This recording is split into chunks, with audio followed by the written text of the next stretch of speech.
All right, today we're going to talk about something fascinating, the hidden glitches in our own minds. We're diving into the art of thinking clearly. Let me ask you something. What if your biggest mistakes, the ones that cost you time or money, or maybe even a little happiness, what if they aren't random at all? What if they're actually predictable?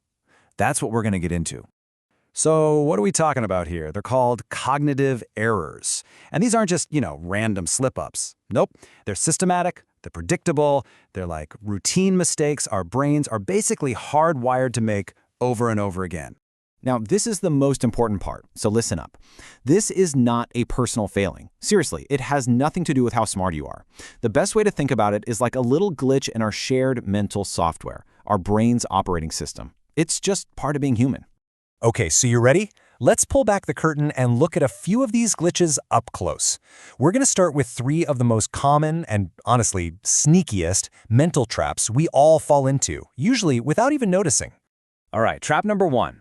This one is absolutely fascinating, and I promise once you get it, you'll start seeing it everywhere. It's called the swimmer's body illusion. So what is this illusion? Well, it's a classic mix-up of cause and effect. You know how you see a professional swimmer with that perfect sculpted physique, and you think, wow, if I start swimming, I'll get a body like that, right? Well, we've got it completely backward.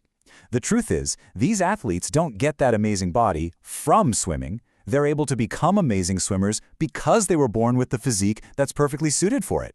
It's a selection factor, not the result of the training. And like I said, once you see this pattern, you can't unsee it. Think about it. Cosmetics ads. Do they make the models beautiful? Of course not. They hire models who are already beautiful. Or what about top universities? Does Harvard create brilliant, successful people? Or does it just do a really, really good job of selecting the most brilliant and driven students who are probably going to be successful no matter where they went? It's a really important difference to understand. Okay, let's move on to our second mental trap. This one is, well, it's a big one. It's incredibly powerful, and it influences us every single day, probably more than we'd like to admit.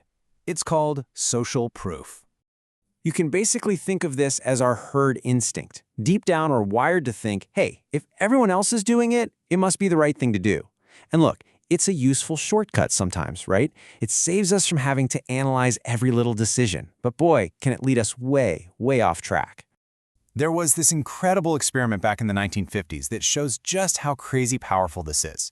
So picture this. You're in a room with a bunch of other people. You're shown a card with a line on it and another card with 3 lines, and your job is to say which of the 3 lines matches the first one. Super easy, right? A 5-year-old could do it.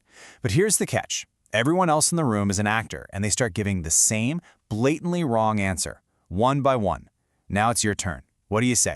Get this, a full 1/3 of the real subjects went along with the group and gave the wrong answer. 1/3! They did it just to conform. They could see with their own eyes that it was wrong, but that social pressure, it was powerful enough to make them doubt their own common sense. Just incredible. Okay, let's look at one more trap for today. This one messes with how we think about risk and safety all the time. It's called the availability bias. And this quote just hits the nail on the head. Smoking can't be that bad for you. My grandfather smoked 3 packs of cigarettes a day and lived to be more than 100. I mean, we've all heard a story like that, haven't we? It's dramatic, it's memorable, and because it's so easy to recall, we give it way more weight than it deserves. But let's just stop for a second and think about that. Does that one single story, as powerful as it feels, actually prove that smoking is safe? Does it cancel out all the scientific data? Of course not. And that's the availability bias in action. Our brains are not natural statisticians. They're storytellers. We latch on to vivid, dramatic stories. That's why we tend to worry a lot more about spectacular things like a plane crash than we do about silent, everyday risks like diabetes or heart disease. It's not about what's more likely, it's about what story is more available, more easily remembered in our head. So, okay, we've got the swimmer's body illusion, social proof, the availability bias. It can feel a little daunting, right? But here's the good news. This brings us to the most useful part of all this. How do we fight back? How do we learn to think clearer instead of just harder? First things first, let's be real. You can't just flip a switch and become perfectly rational. That's not how it works. These little mental glitches are baked into our DNA. Trying to get rid of them completely, well, you just drive yourself crazy. It's pretty much impossible. So, if you can't erase them, what's the next best thing? You learn to spot them and avoid them. And this leads to a really powerful idea called negative knowledge. It's the idea that knowing what not to do is often way more valuable than knowing what to do. It's about learning to sidestep the big, obvious mistakes. So what does this all mean for you day to day? What's the takeaway? Well, it's pretty simple. Number 1, awareness is everything. You can now start to catch yourself before you fall into these traps. Number 2, you can see it happening in the world around you and resist getting pulled in by the crowd or a catchy story. And really, you can think of all this as a kind of insurance policy, an insurance against making those silly, predictable mistakes that lead to regret. So I'll leave you with a question to carry with you today.